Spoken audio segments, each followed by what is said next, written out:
Hey, Cookies here. Let's talk about healing lower Karazhan. So to start off, we have these Forlorn Spirits. They are just going to cast Shadow Rend, which is a dot that goes on the tank. You can see it here. You just want to dispel that immediately. And then they will also cast Soul Leech, which just needs to be interrupted. Otherwise, it does a bunch of AoE damage to all nearby players and heals the Forlorn Spirit. So interrupt Soul Leech and dispel Shadow Rend off the tank. It'll always target the tank or whoever has aggro on the Forlorn Spirit. And then next up we have the Ghostly Philanthropist. These guys will just cast Pennies from Heaven. It spawns a bunch of avoidable swirlies on the floor. The key word there is avoidable, so try to avoid them first, but be aware that if you have some melee DPS, they're probably going to get hit by them, so I would keep healing going and rolling, and then even use things like damage reductions or things like that if you feel like people are getting hit by too many of them, or if you feel like someone's going to get hit by them at all. So it's better safe than sorry kind of thing. Just keep everybody topped up so that if somebody does make a mistake, they at least have a chance to survive and not just die instantly from it. Next up, we have the Opera Hall, which this boss rotates every week depending on what week it is. So like this week it is the Cauldron boss. And there's basically three, or I guess this would be called Beautiful Beast is what the rotation would be called. So I'll talk about each of the bosses, and unfortunately I don't have footage for all of them, so we're just going to go with the footage from this one, and then I'll just describe the others. So we'll start by talking about Beautiful Beast, and then I'll talk about the two others. So Beautiful Beast, you start off by fighting three bosses, I guess four technically, but Coggleston is not attackable, like he doesn't take any damage. So basically, during this fight, you want to heal targets of Soup Spray, which it targets random players. You can see the target heal here through Plater. Mrs. Cauldron's targets random players with Soup Spray. So heal that. It does a lot of damage when it does go off. And then you have before Heat Wave, which you can see it tracked through like bigwigs. You want to make sure that the group is full health because Heat Wave is going to go off and we're going to interrupt it. But either if it goes like too long, like it doesn't get interrupted right away, or if you have things like it does just a little bit of initial damage, like right when it goes off, because it's not going to get instantly interrupted, then you want to make sure that everyone's topped up so that nobody just dies to that initial damage. So top everyone up before Heat Wave, and then other than this, as a healer, if you have a Purge ability, so if you're a Priest or a Shaman or a Blood Elf, you want to be purging Bablet, which is the broom, whenever he walks through patches of fire and gains the sultry heat buff. So there'll be patches of fire on the floor. If the broom, which is Bablet, is fixated on you like this, you want to make sure you kite him and try not to kite him through any pools of fire on the floor or near any pools of fire. And if he does walk through a pool of fire, you want to purge him immediately. Otherwise, it can get out of control really fast because he'll get increased movement speed. And that is pretty much it for this fight, honestly. So you can see here, we didn't interrupt the heat wave right away, so 2 stacks went off, but I had a Radiance there, and we were kind of ready for it. So that's the most important thing as a healer, is just being ready for those heat waves in case other people aren't. Okay, and then we have the other 2 rotation of bosses. So the first one is going to be the Westfall story. This is basically going to be, you're going to have 2 separate bosses, and you're going to have Tony and Murgia. So Tony is going to do Dashing Flame Gale. You just want to heal up the group and make sure everyone's topped up for this ability. He'll dash to each player individually 1 time each, and then leave little like pools or whirlwinds of fire on the floor. They'll deal initial damage when he dashes to the player, and then if they stand in the fire, it does more damage. So make sure everyone's topped up because it can be pretty hectic during that.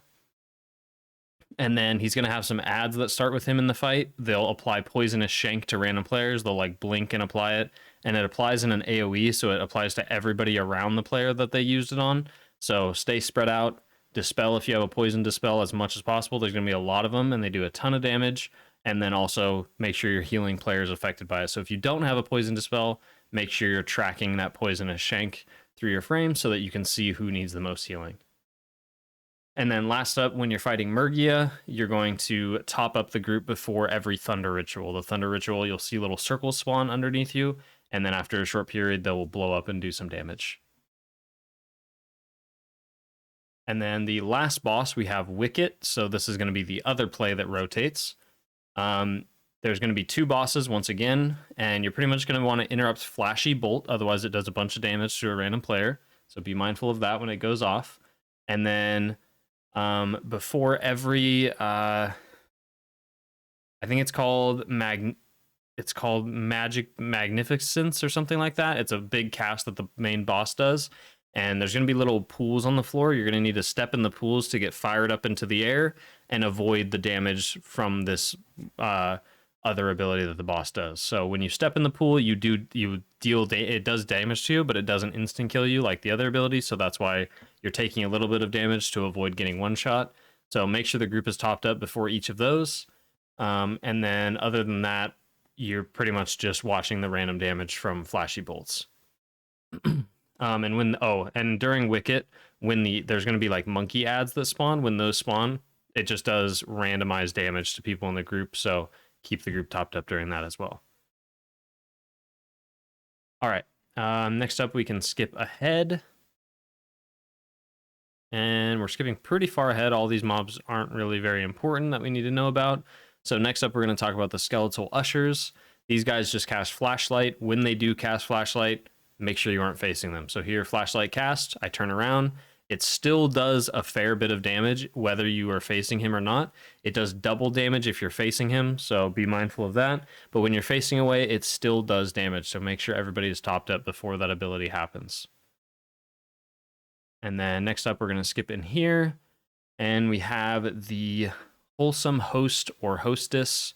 There's 2 different models and 2 different names for them, but they're the same mob. They're going to apply these debuff stacks right here. It's called Allured, and you just need to make sure that these stacks never reach 100. If they're below 100, they literally do not matter whatsoever. They won't do anything. So just make sure you're dispelling them before they get to 100. So dispel on cooldown, use things like Mass Dispel if you see anybody getting out of control. But usually I try to dispel anytime someone goes above like 30 stacks. That's when I'm like, okay, I'll dispel. And then I wait again. Okay, my dispel's back up. Who's the highest stacks? Okay, dispel. Usually not much of a problem. And then the Wholesome Host or Hostess will also cast Banshee Wail. You want to make sure that this gets interrupted, otherwise it does a heavy amount of damage to everybody in the group. So be mindful of that. If the cast is going off, try to be prepared for it and be ready to heal it. And then next up we have the Reformed Maidens or Reformed Bachelors. Again, 2 different models, 2 different names, but the same mob. So Reformed Bachelor in this pack. They will just cast Heartbreaker, which needs to be interrupted. Otherwise, it will do a heavy amount of damage to whoever it's targeting. And that can also be like crowd controlled and stuff. So that's why I'm mainly mentioning this, because as a healer, even if you don't have an interrupt, you will have some kind of way to usually stop it. All right, next up, we skip through the other mobs in this and we talk about the boss. So the Maiden of Virtue, the first thing, she's going to cast Holy Bolt, which Holy Bolt is just targeting a random player. It's going to deal a moderate amount of damage. And then if they're near any other players within a certain radius, it will chain lightning to other players nearby. So you want to make sure that you are spread out from other players. And then the next ability is Sacred Ground, which will target a random player again. And you just want to run it out to the far edges of the room by the wall, because it will plant a pool on the floor, but then the pool will grow substantially in size. As you can see here, it's growing all the way out almost to the middle of the room, and I put it right by the wall. So put those by the wall, but you want to stay close, because when the boss casts its next ability, Mass Repentance, you're going to want to dip your toes into this pool on the floor, and it will give you a 15-second debuff. So you can see here, we get a 15-second debuff. This debuff will tick for a whole ton of damage, a lot of damage over time, over its total duration, every couple seconds. But when the boss casts Mass Repentance, she puts everybody to sleep, and you need to have some kind of damage dealt to you in order to break that, in order to break this Mass Repentance. So in order to wake back up, you have to deal damage to yourself. So actually, there are some classes that can get by without stepping in the pool. But what I like to do as a general idea for healers is, when I'm looking at Mass Repentance, when it has about 10 seconds left before she casts Mass Repentance, I like to dip into the pool early so that my debuff goes away by the time I'm healing everybody else with the debuff, if that makes sense.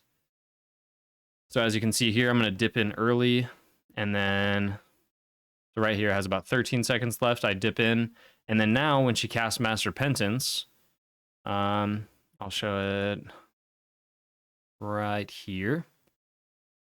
So now when she casts Mass Repentance, my debuff is substantially shorter than everybody else's, so I have a lot less to worry about, because now I can worry about healing everybody else, because now my debuff's already going away, so I'm like, okay, I'm not going to be in danger, this isn't going to kill me, so I can heal the other 4 players who are affected by the debuff. But like what I was saying, you can also break this with other ways to deal damage to yourself. So as a Holy Paladin, you can press Hand of Sacrifice on somebody. That will break you out because it does damage to you. Even as a priest, you can cast Shadow Word Death if you time it right at the right time, right as she finishes her Mass Repentance cast. You Shadow Word Death, does damage to yourself, wakes you back up, things like that. Also, Grievous Week, you can just let these Grievous stacks stay on people and not fully heal them, and then nobody has to go in the pools. But in a pug, people probably aren't going to be aware of that happening, but it's something that you could utilize for yourself. And then, other than that, that is it for the Maiden of Virtue. It's just those main mechanics and healing. So for healing cooldowns, just to be specific, you want to always be using healing cooldowns during the Mass Repentance. So, after the Mass Repentance. So you go to sleep. As soon as you wake back up, you should be having healing cooldowns rolling into the group. All right, next up we have the Undying Servant. We'll find somewhere here.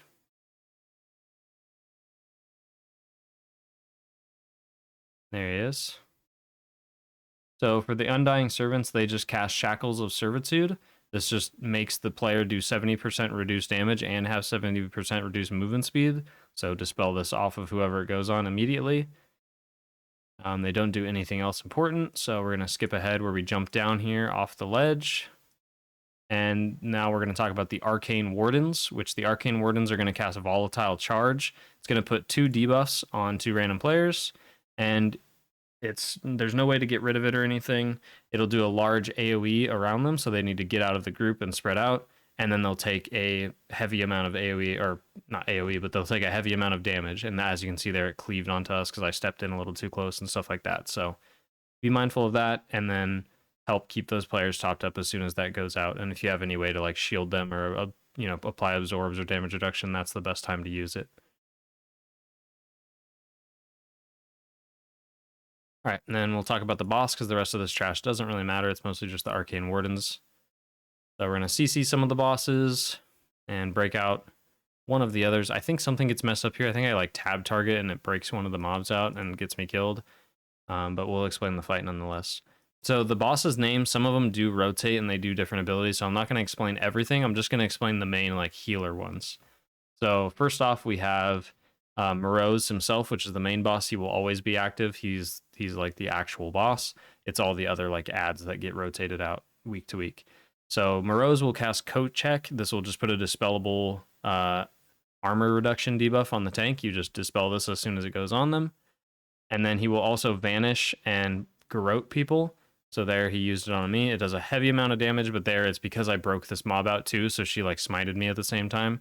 So, but the garrote will apply a bleed that lasts for 1 minute on the player. You just want to keep them topped up as much as possible while they have that bleed on themselves.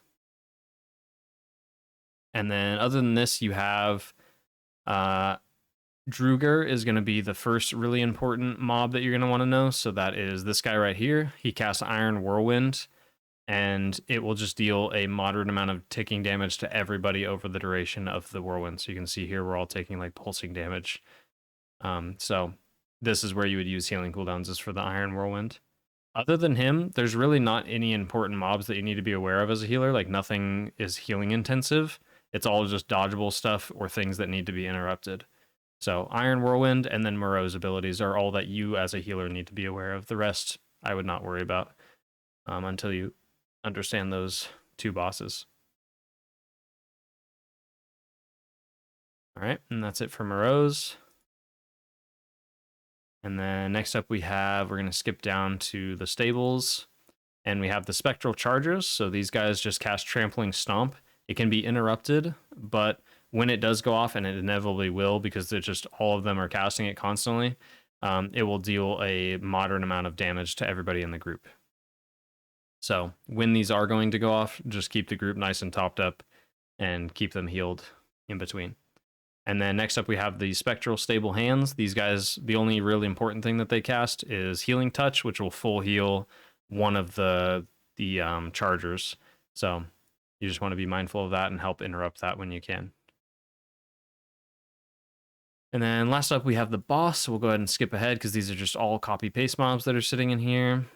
So during the boss, Intangible Presence actually got removed. But in case they put it back in the game for whatever reason, I will still explain it. So Intangible Presence will put 5 dispellable debuffs on everybody, put a dispellable debuff on everybody in the group, but there's only one correct answer. And the way that you check is you need to just like, there's weak auras for it, which is why they removed it, because people were just using weak auras or having a problem with it. But there'll be one player who has like this ghostly figure over them that occasionally like shimmers, and you just need to keep an eye out for that and then dispel that player. So like there, it's this guy right here. It's Lusty Josh, because he has this like weird spectral image that hovers above him every now and then. And like here, I'm still trying to find it. I didn't see it yet, but there it pops up again. Do you see like that purple like shimmer right there? That's the player that it is. So we dispel him, and then all the debuffs go away. If you dispel the wrong player, everybody takes a heavy amount of damage. So that's why it's problematic, and you can't just like mass dispel and stuff because you'll just kill everybody. All right, but that mechanic got removed, so you can probably ignore that part. But just in case it comes back or they bring it back in the game or something for some reason, then here's the info for it. All right, so once you DPS Midnight down to 50%, Aduman the Huntsman is going to jump off the horse and become an active boss, and he's going to cast a few important abilities. So two important abilities. He's going to cast Mortal Strike, which just does a heavy amount of damage to the tank, and it's like a frontal sweep. So don't be in front of the boss. So keep the tank topped up for Mortal Strikes. And then he is going to cast Shared Suffering, which depending on your group, this is something that you should always ask when you're in a pug, is if you are soaking or if the tank is soloing it. Because some tanks can solo this Shared Suffering, and they can just stand in it and just take it just fine, and you just keep them topped up. But other groups are going to need everybody to stack in and help to take this Shared Suffering, because it splits the damage to everybody who is in it. So here, just the Demon Hunter and the Shaman were in it. If me and the Warlock were also in there, it would have been less damage to them. So it's something to be mindful of, because it makes a difference of if you're AoE healing or single target healing the tank a lot. So just ask your tank if they're going to solo it or if they need you to group up with them.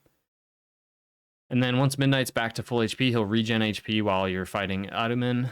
And then the fight just rinse and repeats from here. And then the only other important thing is once you finally kill Aduman, Midnight will be alone and in rage and will deal a ton of damage to the tank with auto attacks. And then it will also cast Stomp, which just does a heavy amount of AoE damage to everybody. So in the final phase, you want to make sure that you are keeping the group really nice and healthy for the random damage that can happen. And the tank will get chunked quite a bit. It'll be kind of unexpected, but the boss dies pretty quick. So yeah, that's it for Lower Karazhan, and I will see you guys next time.